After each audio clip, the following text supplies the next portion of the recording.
Vamos neste momento nos tranquilizando, fechando os nossos olhos e nos ligando ao nosso mentor individual, aos mentores desta casa, Joana de Ângeles, Irmã Rosário, Irmã Teresa e tantos outros amigos que nos recebem com tanto amor.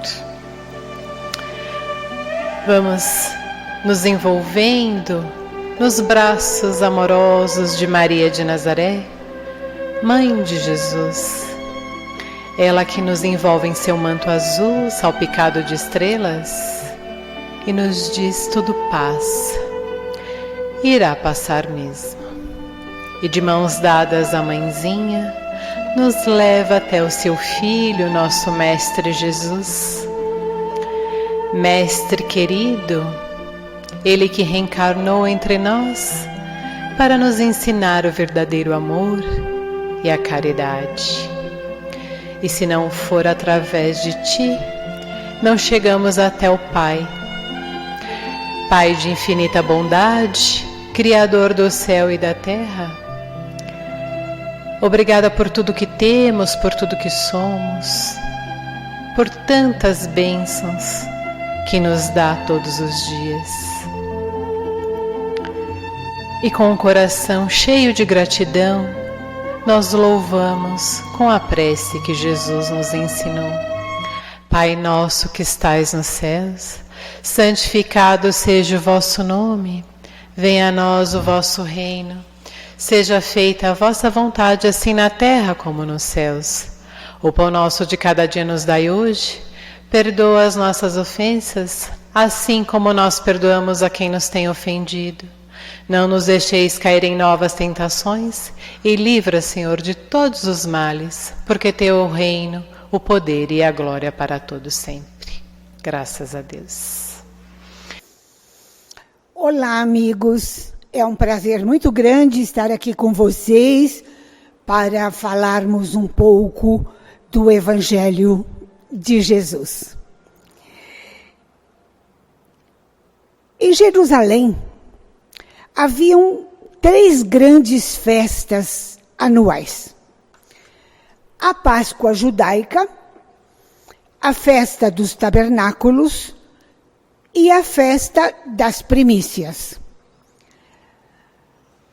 A festa da Páscoa era uma comemoração muito importante, mas a que o povo mais gostava mesmo era a festa dos tabernáculos, quando eles comemoravam a libertação dos hebreus que ficaram escravizados no Egito durante muito tempo. E essa festa, ela era muito ruidosa, ela era muito movimentada, havia milhares de pessoas nas ruas, muitas subiam e desciam aquelas escadarias do templo a semana inteira. A festa durava uma semana. E armava-se tendas nas ruas, porque quando os judeus atravessaram o deserto do Sinai para se dirigirem a Canaã, a terra prometida, eles dormiam em tendas. Então era dessa forma que eles comemoravam, era assim uma lembrança do sofrimento dos hebreus. E as tendas eram enfeitadas com folhagens, com ramos de trepadeiras coloridas, havia muita cor, havia muita comida, bebida, barracas de tudo quanto era coisa, né, para as pessoas se alimentarem. O vinho, então, rolava solto, né? E nessa semana, já estava-se no meio da semana da festa dos tabernáculos, e Jesus ainda não havia aparecido. E o povo, então, murmurava: por que ele não vem na festa dos tabernáculos? Ele é um rabi. Se ele é realmente o Messias prometido, ele deveria estar aqui junto conosco. e nada de Jesus. Então, formou-se 2 partidos, vamos dizer assim, na Palestina. Metade era pró-Jesus. Dizia que sim, que ele era um profeta que só pregava o bem, falava coisas muito bonitas de Deus. E outra metade dizia que não, que ele era um enganador, que ele enganava o povo com falsos milagres e muitas outras coisas. Mas o povo falava, e falava muito. E o sumo sacerdote, juntamente com os seus asseclas, determinaram a prisão de Jesus. Eles decretaram a prisão de Jesus. Então, assim que Jesus pisasse na festa dos tabernáculos, ele seria preso. E então foi minuciosamente tramado um plano. Ele mandou alguns funcionários do templo, alguns membros do sinédrio judaico, pessoas de gabarito, para sondarem a cidade e ver quando Jesus apareceria. E um dia, no meio da festa, na metade da semana, Jesus aparece. Aparece e vai no grande templo fazer as suas pregações. Ele não tinha medo. Ele entra no templo, faz as suas pregações e se retira. E todos os dias ele fazia isso. E aí à noite ele subia, ia para o Monte das Oliveiras, onde ele passava a noite em preces e meditação. E num desses dias que ele desce para a festa, ele está conversando com o povo e ele diz claramente para as pessoas: quem tem sede, siga-me. Se vocês têm fé, vocês beberão da água que eu tenho para oferecer. E esta água que eu vos oferecerei, vos fará ficar sem sede para sempre. O povo estranha, né? Como ficar sem sede para sempre. Mas o povo, a parte que confiava nele, o seguia. E os asseclas do sumo sacerdote estavam de olho. E esses eram fariseus. Fariseus era uma seita religiosa e eles se diziam os verdadeiros cristãos. Mas eram os piores, os verdadeiros judeus, desculpem. Eles se diziam os verdadeiros judeus. Mas eles chegavam, inclusive, a falsificar trechos da Torá, a Bíblia judaica, tiravam cópias e as vendiam no grande templo judaico. Então, a gente não sabe hoje até que ponto a Bíblia fala a verdade total das coisas, porque os fariseus modificaram muito. E depois houve outras modificações, e a gente não sabe exatamente se o Velho Testamento é ainda o original. Né? E Jesus, então, está ali conversando com a multidão e trazem um homem muito doente para ser curado por Jesus. Jesus não tem dúvida. Ele interrompe o seu discurso e socorre o homem e cura o homem. Acontece que era um sábado.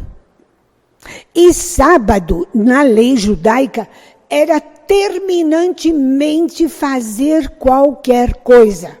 Só se podia orar dentro do grande templo. Não podia curar pessoas. Isso era proibido. Jesus não estava nem aí. Ele dizia: que o sábado tinha sido feito para o homem, não o homem para o sábado. E ele curava qualquer dia, qualquer hora, em qualquer lugar onde ele fosse chamado. Jesus era Jesus, né?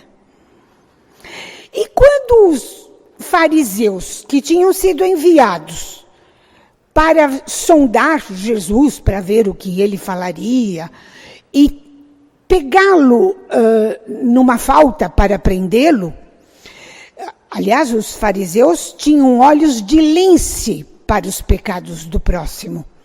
Eles estavam esperando Jesus cometer um deslize para prendê-lo. Mas eles voltam.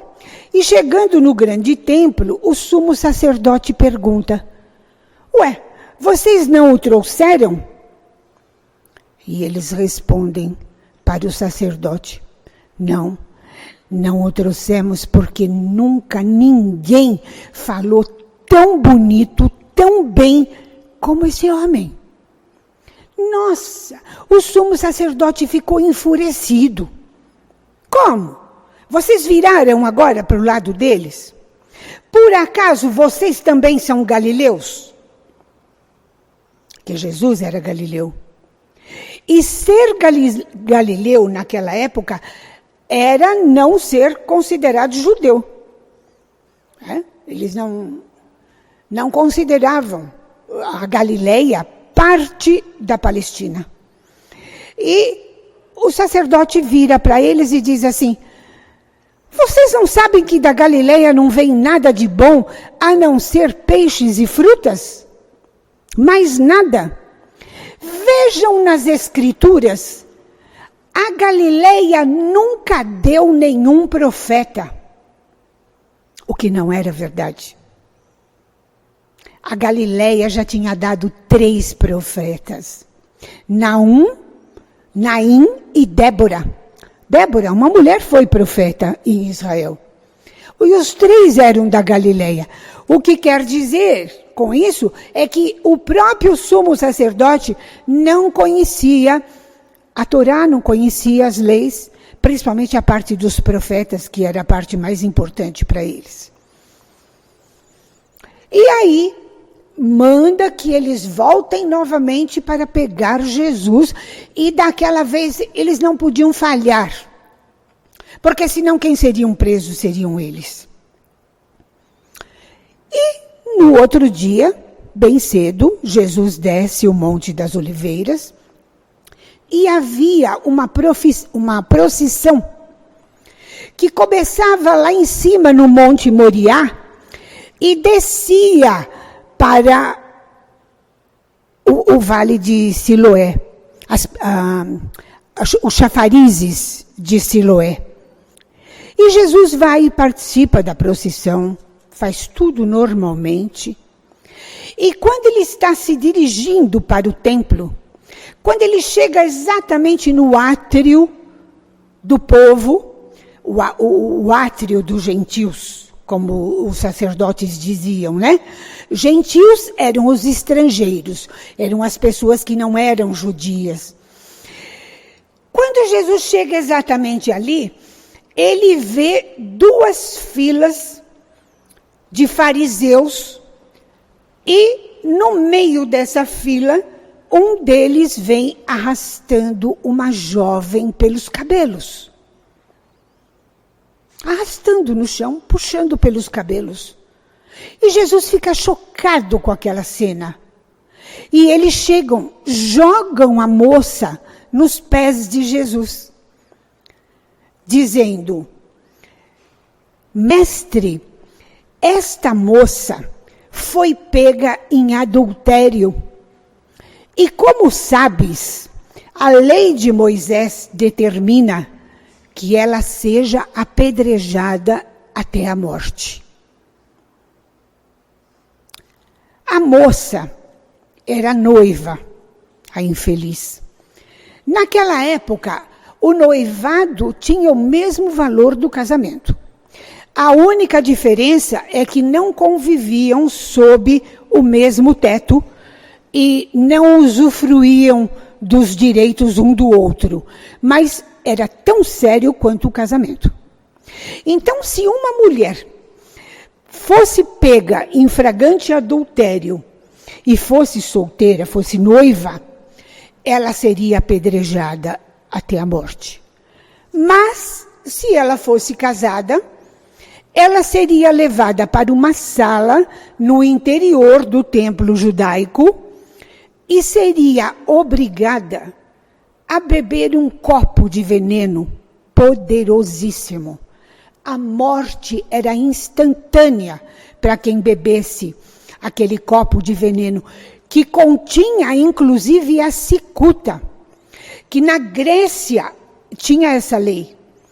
As pessoas que eram condenadas à morte eram condenadas a beber a cicuta, esse veneno. Sócrates morreu dessa forma. Aliás, dizem que o carrasco que estendeu o copo de cicuta para Sócrates o fez chorando, tamanha a pena de matar aquele homem tão inteligente. E era assim a pena.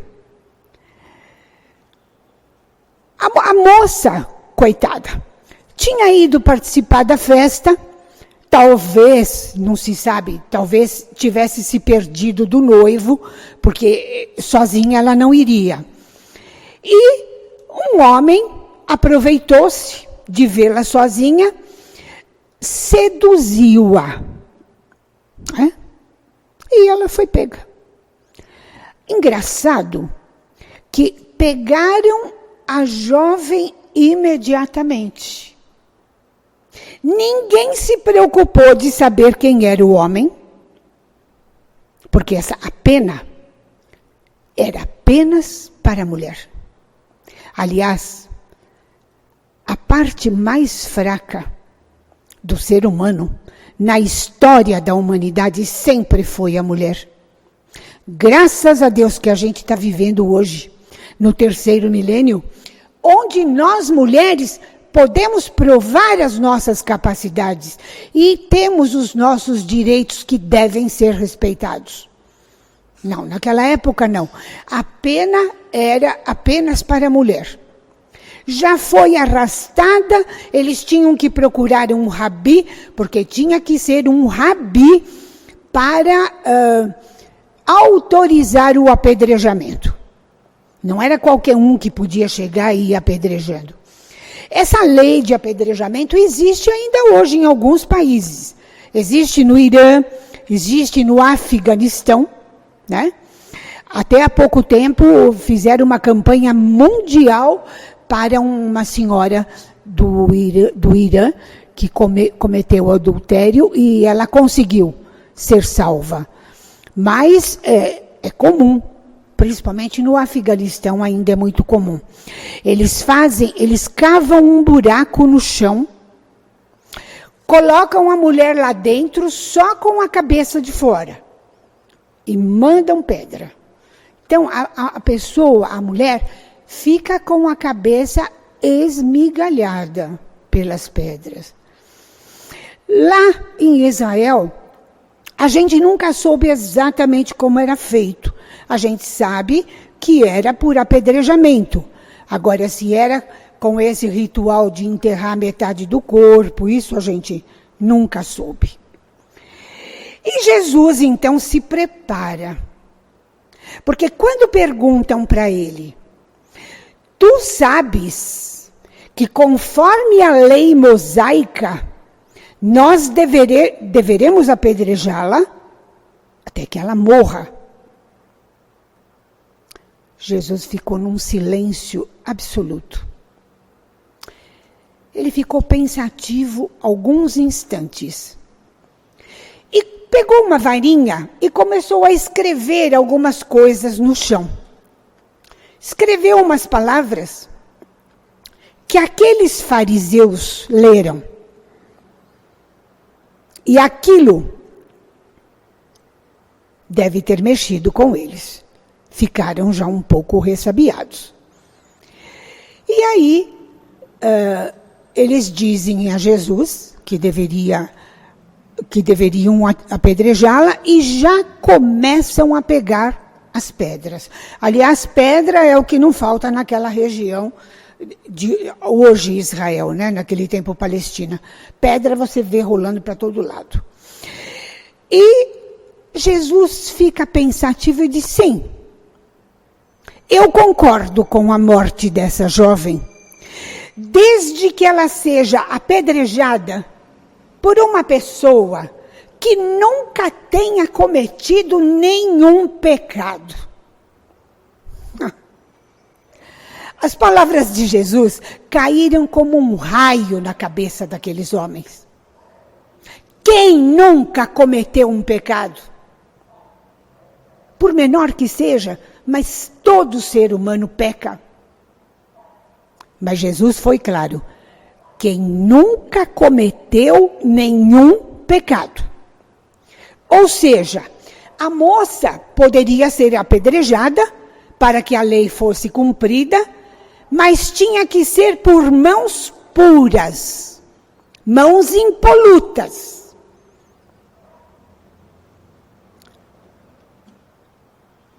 Quem ali tinha mãos puras, mãos impolutas? Apenas Jesus. Mas Jesus olha para aquela moça.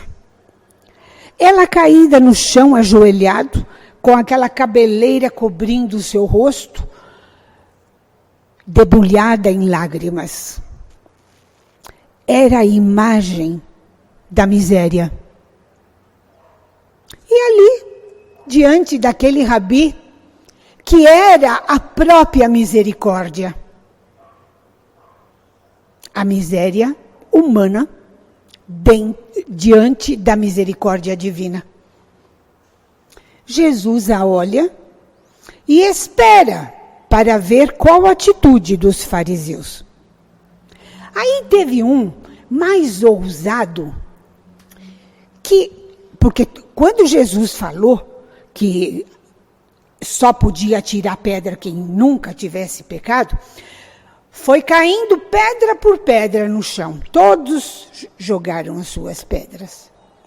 Menos um.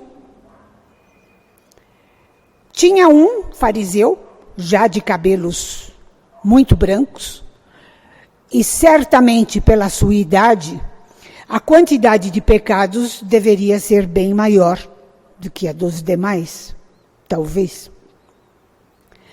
Jesus pega novamente a varinha e aí ele escreve 3 palavrinhas no chão. Hipócrita, mentiroso, perjuro. O fariseu olhou o chão, leu aquelas palavras, jogou a pedra no chão, virou as costas e foi embora junto com os demais. Não ficou ninguém no local, apenas Jesus e a jovem. Eu só quero esclarecer o seguinte: muita gente, muita religião confunde a mulher adúltera com Maria de Magdala. Não tem nada a ver. Esta moça não se sabe o nome. Maria de Magdala não era adúltera porque simplesmente ela não era comprometida com ninguém. Ela era uma mulher livre. Portanto, se cometesse pecados, ninguém poderia condená-la. Aliás, tem uma informação que Maria de Magdala não era perseguida, porque ela sustentava uma loja de perfumes no grande templo judaico. Ela fabricava essências as mais perfumadas, as mais gostosas.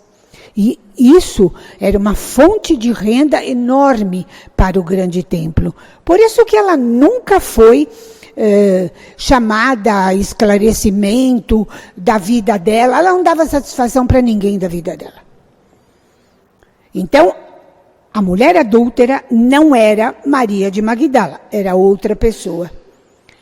E aí Jesus se aproxima dela e ela levanta os olhos. para o Mestre.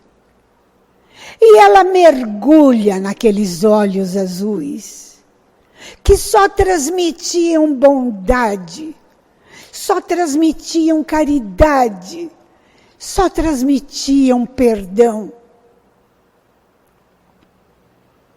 E ela pensa, este homem é um profeta, ele vai me apedrejar, porque ele foi o único que ficou, e ele deve ter as mãos puras, impolutas, como ele falou. E ela fica olhando, ansiosa para Jesus, para ver o que ele vai fazer. E Jesus então pergunta para ela, a própria miséria ali na frente dele, e ele sendo a misericórdia, é claro que ele não poderia agir de outra forma. Filha, ninguém te condenou? E ela disse, não, Senhor, ninguém me condenou. E Jesus vira-se para ela e diz, tampouco eu te condenarei. Vai e não peques mais.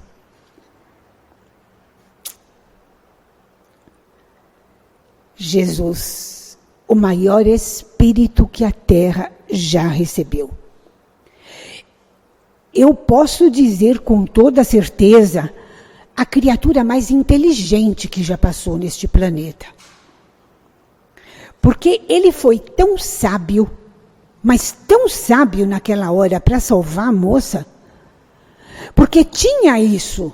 Se ele não permitisse o apedrejamento, ele seria preso.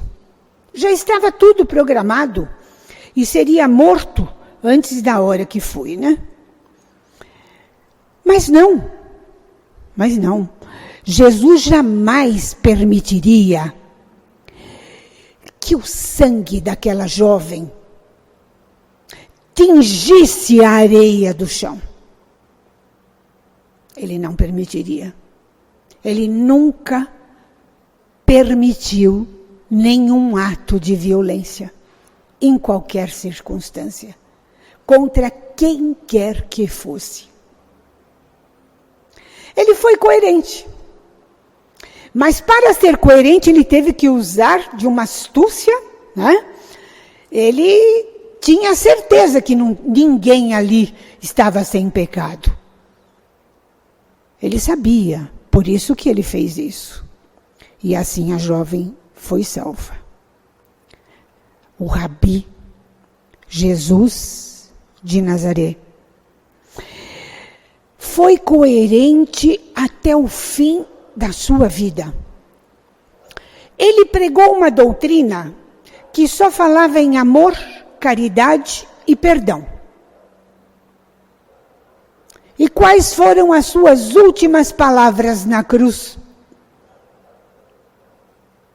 Mesmo na hora do sofrimento terrível a que ele estava sendo submetido. Pai, perdoai-os porque eles não sabem o que fazem. Perdoou no alto da cruz. Ele pregou caridade. Ele foi muito claro. Sem a caridade não há salvação. Ele deixou isso muito claro. E é uma verdade. A humanidade nem sempre foi caridosa. Claro, existem as obras sociais, existem pessoas voluntárias por aí que fazem caridade. Mas a verdadeira caridade que Jesus pregava, muito pouco se faz no mundo. Por isso, talvez, eu não sou ninguém para afirmar isto. E também não estou fazendo profecia de nada. Talvez esta situação difícil que nós estamos atravessando agora, com essa pandemia, tenha sido uma grande lição para que a humanidade aprenda a praticar a caridade. E a gente vê em todos os lugares as indústrias doando milhões e milhões de dinheiro para amenizar a fome das pessoas que perdem tudo, doentes, né, que não têm dinheiro para se curar, enfim, nas tragédias. Quando houve aquela tragédia de Brumadinho, agora nessa tragédia das queimadas no Amazonas e no Mato Grosso, a gente vê chegar alimentos de todos os lados e vê pessoas trabalhando como voluntárias. Gente que nunca na vida trabalhou como voluntário, hoje está despertando para essa virtude, que é maravilhosa. Porque quem faz a caridade é quem mais recebe. Quem pratica a caridade pensa que está ajudando o outro, ela está se ajudando, em primeiro lugar. Por isso a importância da caridade. E essa caridade que Jesus pregava, que agora as pessoas estão aprendendo, porque eu tenho visto muito, é exatamente o que Jesus falava. Deem um pedaço de pão para um faminto, mas não deem só o pão. Deem também um pedaço do seu próprio coração. O que quer dizer isso? É fazer a caridade, fazer a doação, mas com muito amor. Doar-se junto com o pão. Então, as pessoas estão perdendo o orgulho, estão perdendo a vaidade. Muita gente está tirando lições proveitosas desta pandemia. Que Deus permita que termine logo, mas que serviu de lição para muita coisa, serviu. Então Jesus pregava a trilogia sagrada, né? O perdão, a caridade e o amor. Por que que ele disse: amai-vos uns aos outros como eu vos amei? E como ele amou? Como Jesus amou? E como ele ama? Porque ainda hoje, nós temos esse mestre nos amando em todos os momentos da nossa vida. Seja nas tragédias, seja nas doenças, mas Jesus está sempre presente.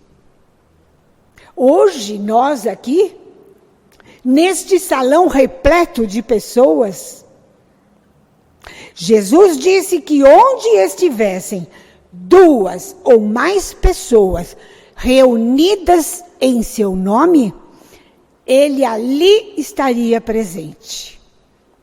Todos nós aqui temos os nossos mentores.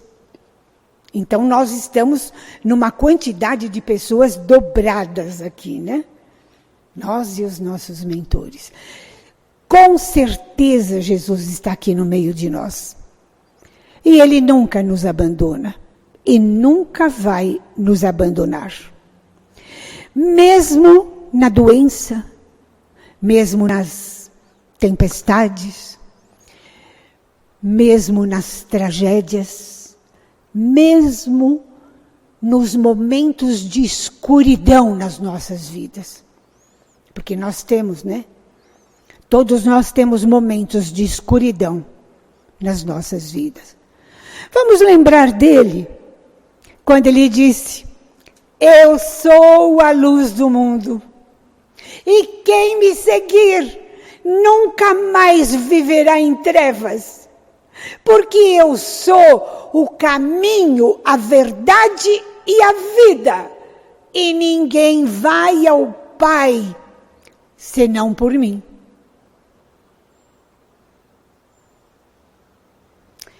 E se você tiver muita sede, lembrem-se das águas vivas dos ensinamentos do Cristo. Se você tiver fé e você beber dessas águas dos ensinamentos do Cristo, você nunca mais terá sede. E onde está essa água viva de Jesus? No seu evangelho de paz e de amor, que Ele nos deixou como herança para a humanidade. Sigamos Jesus. Muita paz para todos vocês. Muito obrigada pela presença de vocês aqui hoje, me ouvindo. Foi muito bom. Muita paz e até breve.